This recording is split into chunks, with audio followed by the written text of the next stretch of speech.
Namaskar. You see, mergers normally in corporate world, mergers are done because what you tend to normally do is you tend to join forces. Join forces for what? Join forces to manufacture more. Join forces, most importantly, to capture a larger market. Join forces to be number one in the market.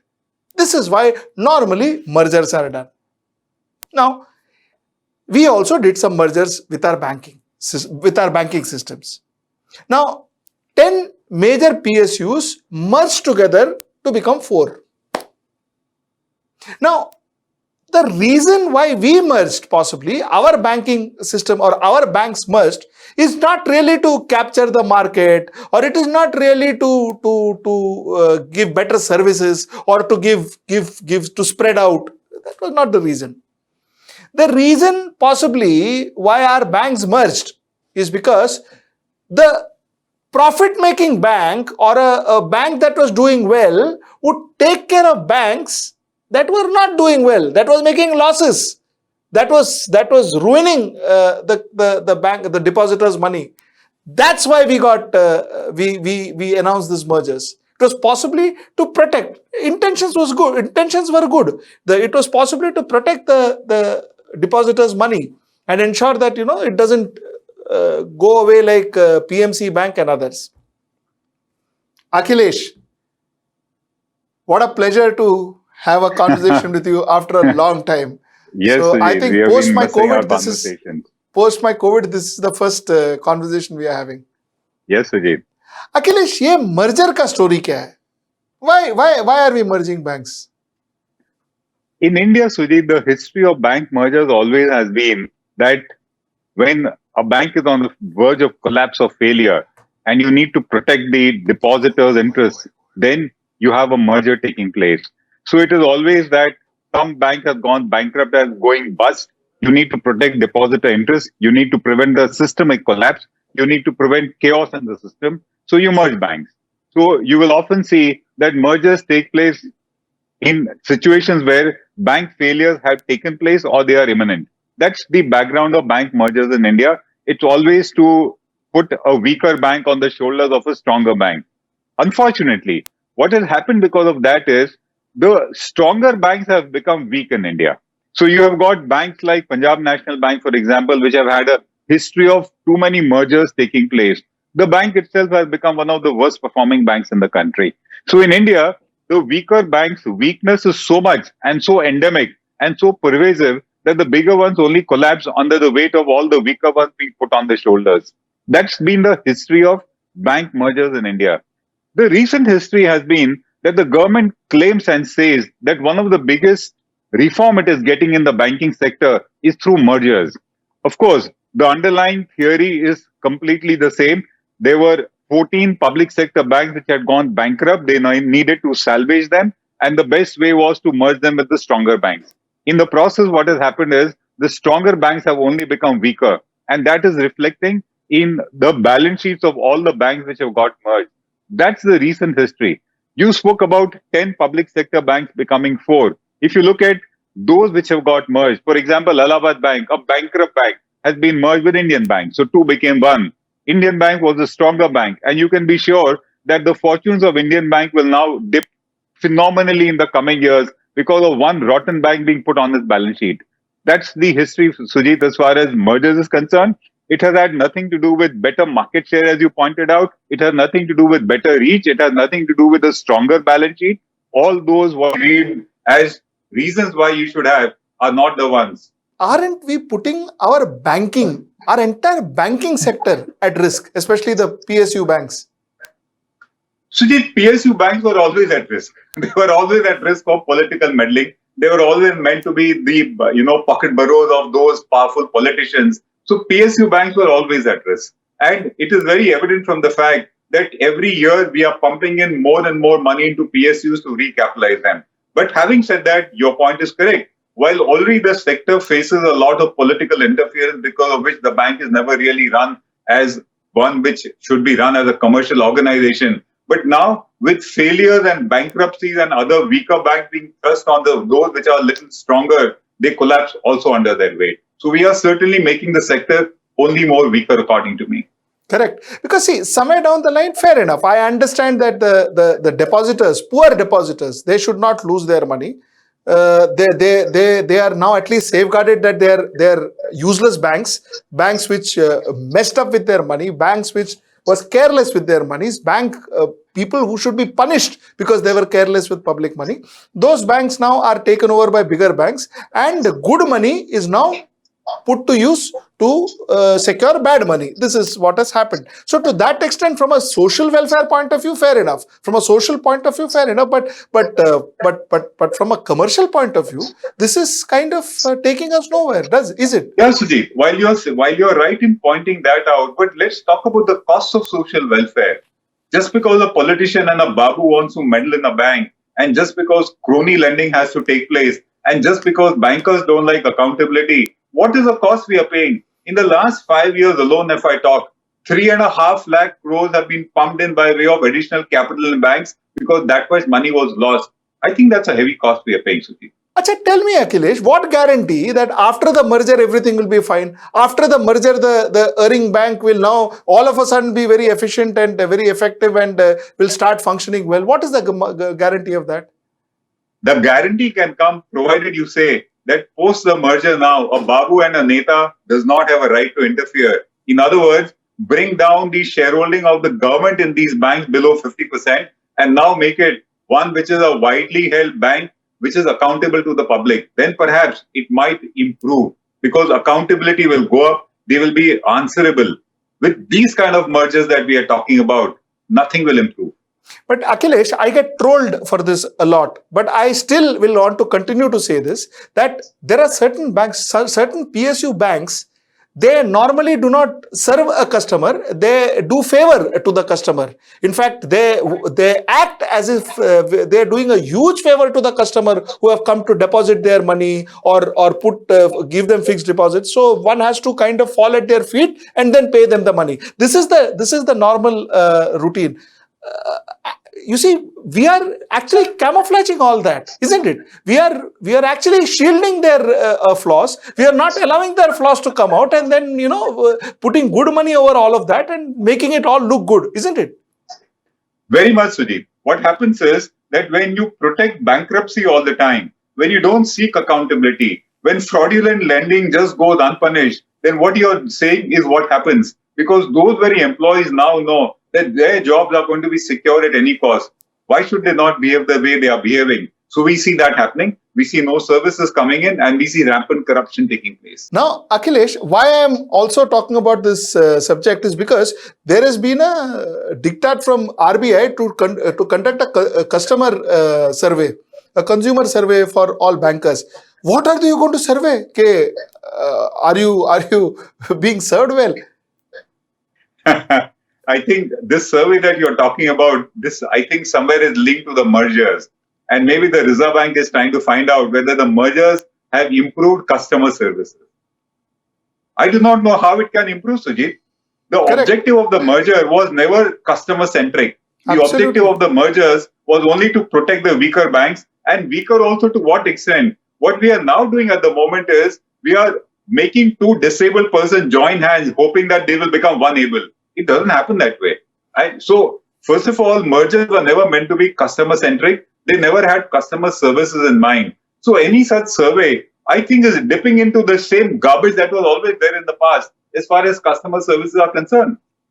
You know, Akhilesh, very interestingly, normally in a corporate scenario, what normally happens is when you have to upgrade your customer service, what you do is you have a program first.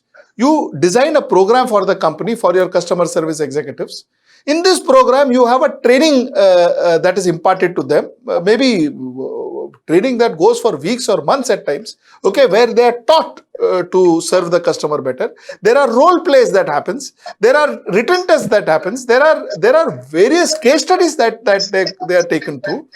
So there is a process in which you actually develop a customer service base and customer service executives to be a very effective and efficient customer service executives. So this is a process that happens, and then once that is all happened, when they are put onto they're actually put onto the job, and when they are actually serving, then they have a customer service survey to find out bhai ye training jo hua tha kitna effective hua.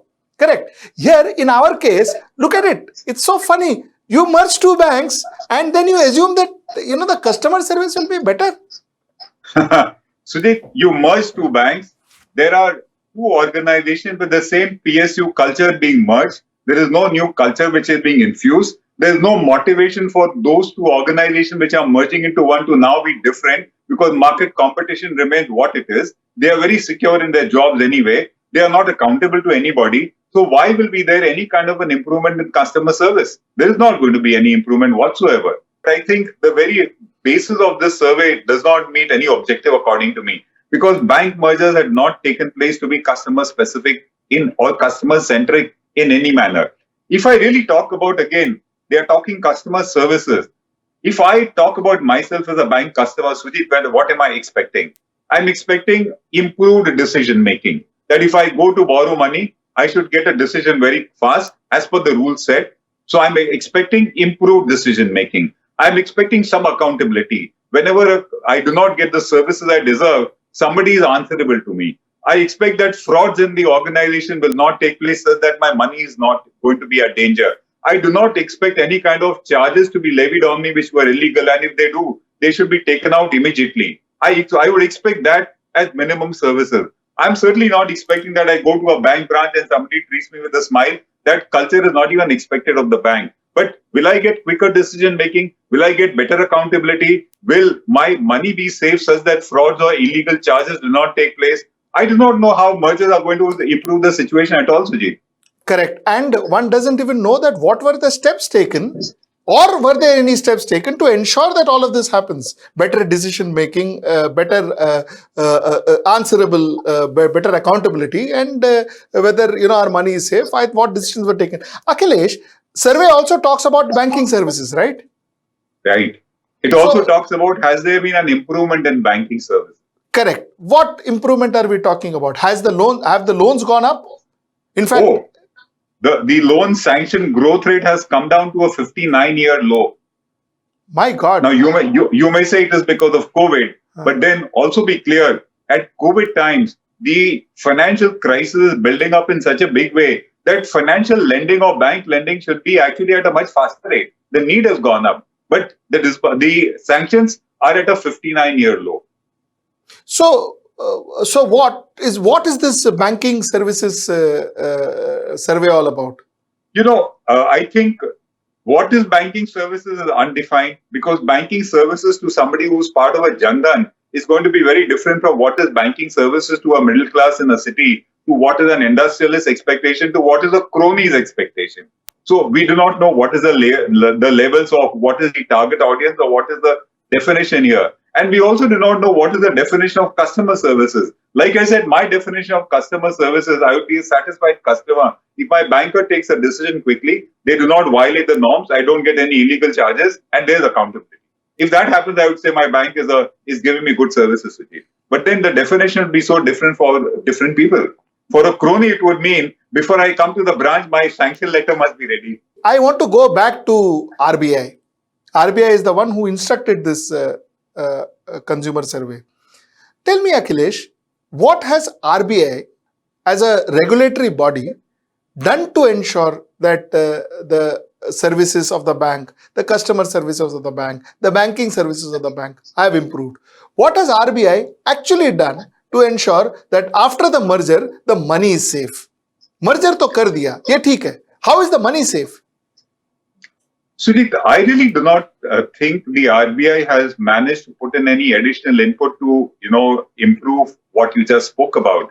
In fact, we have always said that RBI, which is a robust institution, which is, meant to be an autonomous body and which is actually brimming with a lot of talent, the kind of government meddling that has taken place in it, it has failed as a regulator, especially in its supervision function. Otherwise, you would not have had so many bankruptcies in the system, or you would not have had the Rana Kapoors, or you would not have had the PMC banks, or you would not have had the Chanda Kochars also.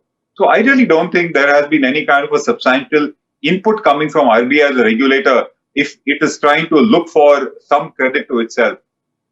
Akhilesh, in our marketing terms, we used to have something called as lazy strategy.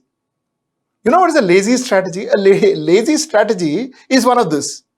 ये bank अच्छा नहीं कर रहा है, ये bank अच्छा कर रहा है, merge करो. Lazy strategy, easy. Okay, so if you actually go to present it, if you actually go to make a PowerPoint presentation of this, the PowerPoint presentation will look good. देखो ये bank 4 रुपया loss था, ये bank को 12 रुपया profit है, तो ये बैंक और ये बैंक को मिक्स करो, आपका लॉस तो कम हो गया, 8 रुपया प्रॉफिट आ गया. You see, that's the lazy strategy, and unfortunately, at this stage, we are taking this kind of steps. We are taking this kind of decisions. Isn't that sad, Akhilesh? Sujit, the problem is, I'll tell you, the worrisome part is when they talk about bank mergers or when they talk about a bad bank, they are actually displaying that they seem to have no strategy for tackling the banking crisis in the country. NPA is a big crisis. They have proposed a bad bank, and we do not know when the bad bank will come and whether it will manage to do any good. We don't know. That's, one part of a crisis in the banking industry, and they have no resolution for it. Similarly, banks have been going bankrupt. So much of public money getting wasted. And what is the solution? Bank merger. They call it a banking reform. How does it reform? I mean, if you make, as I said, at the cost of repetition, two disabled men join hands, they don't become one able. They only remain disabled, sadly. That's what the story is about banking. So the larger disturbing picture, Sujit, is that where is the strategy at the regulator and at the government level about reforming India's banking system? If bank merger is the answer, and if bad bank is the answer to India's NPAs, then it is not going to give any resolution at the ground level. And that worries me more, Sujit. Correct, Akhilesh, because we are not against mergers. Definitely, we are not against bank mergers. What we are saying is, you merge the bank, but for the right reasons. Okay, ensure that the customer services are better, ensure that the banking services are made better, ensure that the bank is made more safer for depositors to put in their money. I mean, every day there are thousands and thousands of tweets that PMC Bank and PMC Bank depositors, they write, because I can imagine COVID, loss of job, loss of pay, and over and above that, all the money that these people have deposited has gone for no fault of theirs. Are they paying taxes? They're still paying taxes. Are they paying GST? They're still paying GST. So everything they have to pay, they are paying. But the bank that went kaput. But that bank does not get merged with another. Why did it not get merged? Why was it not bailed out? Exactly. It's a classic case of a weak bank which was to be put on the shoulders of a stronger bank, which is what they've done all throughout. Why did they not do it for PMC Bank? Exactly. Why are they making these depositors? There are people who have died in PMC Bank, committed suicide. I don't know why. Akhilesh, why are they not taking PMC Bank seriously? I think the decision is purely influenced by politics of the land, Sujit, I think. Because if you can pump in 20,000 crores to bail out a Yes Bank, the ticket size for bailing out PMC Bank was just about 4,500 crores. Why did you not do it? I mean, you can pump in lakhs of crores to bail out 6 public sector banks. Why could you not bail out the PMC Bank?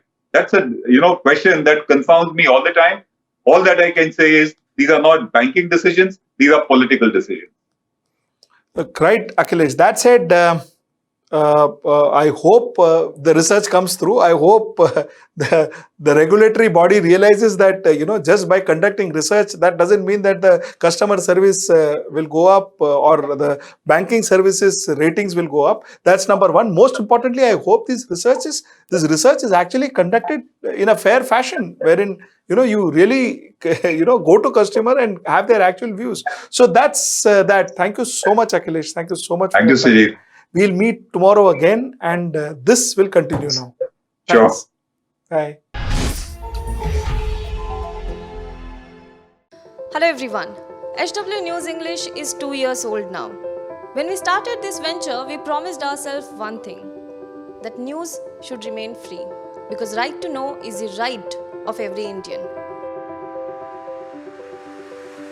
But to keep news free for everyone, we need support from some of you. and thus we have rolled out membership on our YouTube channel HW News English. But mind you, the membership is completely voluntary. The programs that we were doing earlier, that we are doing now, will continue to remain free. First level is a basic level. Here, you can be our supporter by paying rupees 199 per month. This membership gives you certain perks and benefits. The perks include unique badges in front of your name, a live show from Mr. Sujit Nair and from Mr. Akhilesh Bhargava per month for our members. You can also vote in some exclusive members-only polls. Now the second level is Super Supporter. Here you can be our Super Supporter by paying rupees 3,999 per month. This membership will include every perk that comes with basic level. Additionally, our Super Supporters can be a part of a WhatsApp group where we can have discussions and suggestions on various topics. The second perk includes a gift pack with our merchandise. And the third perk is a Google Meet with Mr. Sujit Nair, where you can join the meet and ask your questions to Mr. Nair face to face. Lastly, if you like, we would give a shout out to our super supporters in our programs. So, hope to see you soon with our badges.